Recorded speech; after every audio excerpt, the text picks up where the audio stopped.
नमस्कार दोस्तों, आप सभी को हमारे YouTube चैनल पे स्वागत है। आज हम मूवी के बारे में आपको इन्फॉर्मेशन देने वाले हैं। उसका नाम है द टुमारो वार और ये मूवी आपको किस OTT प्लेटफॉर्म पर, किस टेलीविजन चैनल पर देखने को मिलेगा, उसके बारे में भी एक जानकारी देंगे। तो चलिए शुरू करते हैं। टुमारो वार एक 2021 अमेरिका सैन्य विज्ञान कथा एक्शन फिल्म है जो क्रिस मैक्स द्वारा निर्देशित, जैक डीन द्वारा लिखित और क्रिस फेट द्वारा अभिनीत है। इसका निर्माण David Ellison, Dana Briggs, Don Granger, David S Goyer, जुल्फ डेली और एडम्स गैलोब्रेन द्वारा किया गया था, जिसमें सहायक कलाकार एवेन हस्टावेंस, जे.के. सिंगन, बेट्टी गेल्फिन, सैम रिचर्डसन, एडविन हॉट, जेमिस बेथ्यूज बयान किए थे।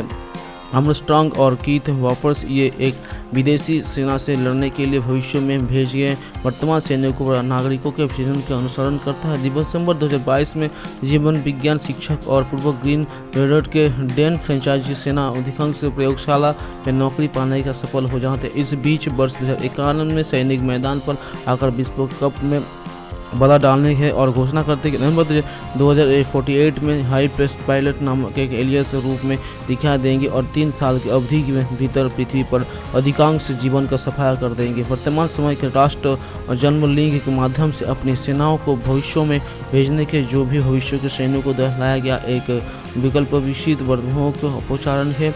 ये एक अंतर्राष्ट्रीय डॉक्टर को प्रतीत करता है, लेकिन केवल लगभग 30% की अपनी 7 दिवसीय इतनानी से बच जाते हैं। अंततः डेन को एक मौसीदा नोटिस प्राप्त होता है। वो ड्राइविंग सेक्टर में जाता है जहां सैन्य कर्मी उसकी बात पर एक धातु बैंड आधार है जो उन्हें हर समय उनके स्थान पर ट्रैक करने की अनुमति देता है। स्वैच्छिकरण के लिए रिपोर्ट करने से पहले वो उसे 24 घंटे का समय देता है। डेन को पत्नी एमी से उसने आग्रह किया कि वो अपने अलग की चुके पिता जेम्स, जो एक संभ्रांत सिद्धांतकार का प्रतिभाशाली नई निकल के इंजीनियर है, से आर्मामेंट के हटाने में मदद के लिए गए थे। वो उनकी 9 वर्षीय बेटी पूरी भाग सके और डॉग्स के बच सके, लेकिन जब डेन जेम्स के पूछते जाता है मदद के लिए, जेम्स द्वारा वियतनाम युद्ध में भंगेतर PTSD के साथ लौटते हैं। बाद जब डेन मोटा था तो जेम्स द्वारा डेन और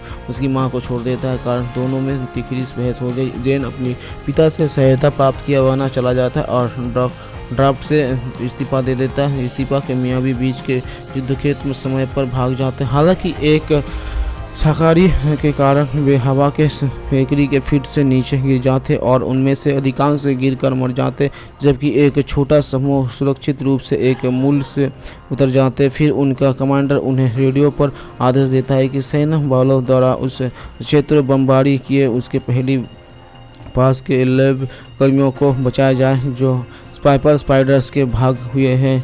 फैक्ट्री सभी कर्मियों की मृत्यु पानी है, लेकिन अपनी शोध के पुनः प्राप्त करने के लिए और फिर स्पाइक्स के भीड़ द्वारा उसका पीछा किया जाता है। उन 2 साथी ड्राफ्टिक्स को चार्ली नाम के एक वैज्ञानिक और डेरियन नाम के एक व्यक्ति के साथ फायर बैंगिंग के सच गया जो जर्मनी कैसर के होते और अपने शर्तों पर अपनाने की इच्छा करने की अपनी शोषण से भविष्य के अपनी तीसरी नौतान पर है, जो अपनी बेटी कर्नल मूडी फार्सस के जो अब 30 वर्ष की है, जो देखरेख में मोटी प्लाटा में एक फॉरवर्ड के ऑपरेटिंग के बेस में जाता है और वो उसे बताता है कि 20 में जो नॉन स्नाइपर फाइलर्स में मरता है, लेकिन वादा दुनिया में नहीं है और मादा स्नाइपर स्नाचों को पकड़ने की उनका मदद मांगते हैं ताकि वो पूरी प्रजाति के लिए घातक विष को बहिष्कृत करने के लिए उसके जीव विज्ञान का अध्ययन कर सके।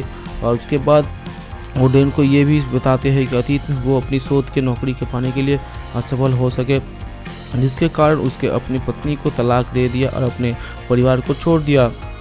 जब मूडी मिसलो वर्ष को थे तब एक दुर्घटना में उनकी मृत्यु हो गई। इमीडिएट और सैनिकों का एक सदस्य एक स्वादा स्पाइकर को पकड़ लेता है और सैनिक सैकड़ों के हुनर पर और हमला कर देते और बाल बच जाते। इसके बाद वे नोट लेक से 25 मील पूर्व के एक मजबूत अपतनिक तेल प्लेटफॉर्म पर डिजिटल नाव की यात्रा करते हैं जहां जंग लिंक सुविधा स्थित है। मूडी मादा हाइफ्ट फाइबर्स के लिए घातक विष विकसित करने के विफल हो जाते हैं, लेकिन मानवता के संबंधों के बुनियादी जांच के विनाश के कारण वर्तमान समय अवधि में इसका बड़े पैमाने पर उत्पादन नहीं किया जा सकता है। इसलिए वो डेन से इसे बड़े पैमाने पर उत्पादन करने के लिए अतीत के वापस ले जाने के लिए कहते हैं, जहां वो युद्ध के सभी को शुरू होने के रोके अपनी उन्हीं की रक्षा के स्वामित्व प्रयास ने नॉर सफ़ेद स्पाइकर्स के एक विशाल झुंड द्वारा बेस पर हमला किया जाता है और उसे उखाड़ फेंक देता है। युद्ध में पूरी मारा जाता है। जैसे ही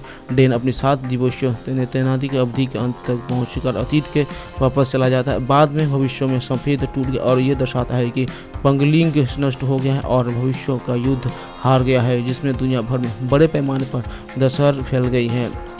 डन के लिए अपनी पहुंचाने के बाद वो घर लौट आते हैं। वो एमी को बहुत कुछ बताते हैं कि उसने भविष्य को अनुभव किया था और साथ में ये भी निष्कर्ष निकालते हैं कि स्पाइकर्स के 2048 पहले पृथ्वी पर आया, क्योंकि इस वर्ष की उनकी जहाज के ग्रहों पर उतरने का कोई रिकॉर्ड नहीं था। स्पाइकर्स के पेज पर प्राचीन ज्वालामुखी राख मिलने के बाद, जिसे ओरियन ने फैक्ट्री में डूब रखा था, डेन और चार्ली ने डन के छात्र मार्टिन, जो एक सक्रिय ज्वालामुखी वैज्ञानिक से परामर्श किया था। डिलन के एहसास हुआ कि उनके ब्रह्मांड से खींच लिया गया था। स्टेज निर्मित जादू को उठलने की और खलनायकों के उनके सामंतना ब्रह्मांड में वापस भेजने की तैयारी करता है, लेकिन पार्कर का तर्क है कि उन्हें पहले उन खलनायकों के पागल अपन ठीक करना चाहिए और उनके मृत्यु का कारण बनेगी, ताकि भंगावत उनके लौटने पर उनकी किस्मत बदल जाए। और ये स्ट्रेंज ने मना कर दे तो पार्कर ने जादू को चुरा लिया, स्ट्रेंज को मीटर डायमेंशन के फंसा लिया और मई के साथ खलनायकों को हैप्पी मेगन के अपार्टमेंट में ले गया, जहां वो अपार्टमेंट को ठीक करने के लिए लियस्ट्रॉक इंजेक्टिव तकनीक का उपयोग करता है। इससे पहले कि पार्कर किसी और के ठीक करने से उसके मार्कर फेस से ख़त्म हो जाते तक उसे पता चलता है कि ग्लोमिस व्यक्तित्व के ओसबोर्न पर फिर से नियंत्रित कर लिया है, जो पार्कर को धोखा देने के लिए अश्विक खलनायकों में बना लेते हैं। जेम्स के डीलर मार्को के कॉर्नर्स भागते हैं। गोलिस मार्को घातक रूप से घायल कर देते हैं। मार्कस ने पहले महीने के पार्कर से पता चलता है कि महान शक्ति के साथ बड़ी जिम्मेदारी भी आनी चाहिए। नेट को पता चलता है कि वो स्टेज की सीरियल से फिर से सहयोग करने के पोर्टल बना सकते हैं, जिसका उपयोग वो और एमजे पार्कर का पता लगाने के लिए उनके लिए इनके बजाय से खलनायकों के ब्रह्मांड से पार्कर के पहलों की संस्करण बनने की, जिन्हें स्टेज के जादू द्वारा भी बुलाया गया है, जो जिन्हें पीटर 2 और पीटर 3 बनवाना दिया गया था। समूह की इस ब्रह्मांड की पार्कर मिलता है, जिसका उपनाम पार्टर बन है, जो हार मानते हैं और खलनायकों को मारने के लिए घर भेजने के लिए तैयार है।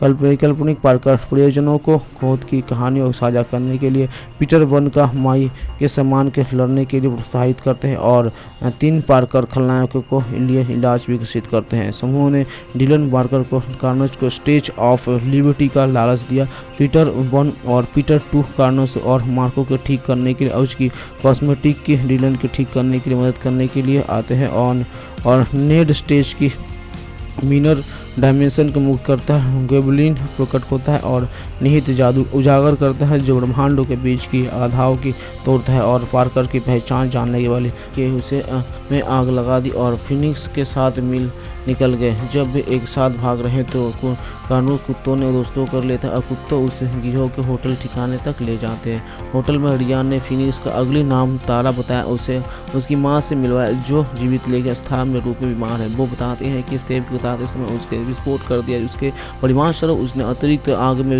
विस्फोटता हो गई। तारा के माता पिता ने तारा की माँ के लिए उसके अनुकूल आगों का प्रत्यावर्तन करने के लिए उसका अपहरण कर लेता। दबाव के और सुविधाओं की निकलना जाएगी। पावर ब्लैकआउट की प्रतिक्रिया रोकने के और रियान के लोगों पर निर्माण द्वारा घर लगाकर हमला किया जाता है, जो अंधेरे का फायदा उठाकर उन्हें एक एक करके मार गिराता। निर्मल सर्जन की भी जान मार देता है और एक आवारत बंदूक की गोली से तारा की मां की मौत हो जाती है।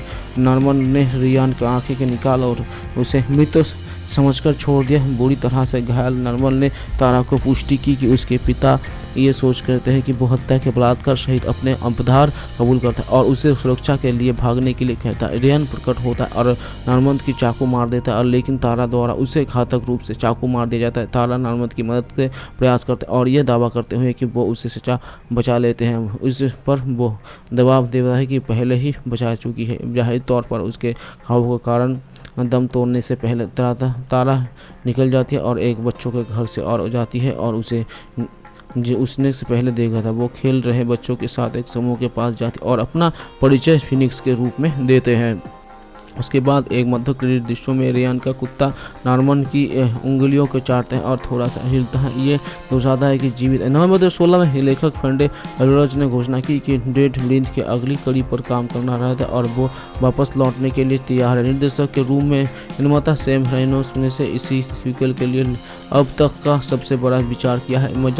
मजाक नहीं कर रहा हूँ। नवंबर 2018 में अल्वारेज ने अपने डॉट ब्रीथ के एविल डेड दोनों के सीक्वल पर चर्चा करते हुए कहा कि वे अभी केवल विचार आधिकारिक तौर पर घोषणा करते हुए ये कुछ भी नहीं है। हमारे पास डॉट ब्रीथ 2 के लिए एक स्क्रिप्ट है, ये एकमात्र अंतर है। हमारे पास एविल डेड 2 के लिए कई स्क्रिप्ट नहीं है, लेकिन हमारे पास डॉन के लिए एक स्क्रिप्ट है जो ब्रीथ 2 के लिए हमारे पास लिखा था और उसके लिए हमें इस बारे में कुछ आंतरिक बहस करने के लिए होगी। और सबसे ज़्यादा किसी में दिलचस्पी होगी दुर्भाग्य से एलिट डेड 2 जीत गया। मुझे लगता है कि जीतने के लिए मैं डेड ब्रीथ 2 की प्राथमिकता देने, क्योंकि वो मेरी अपनी रचनाओं में एक है। जाहिर तौर पर डेविड डेड के बड़े प्रशंसक हैं।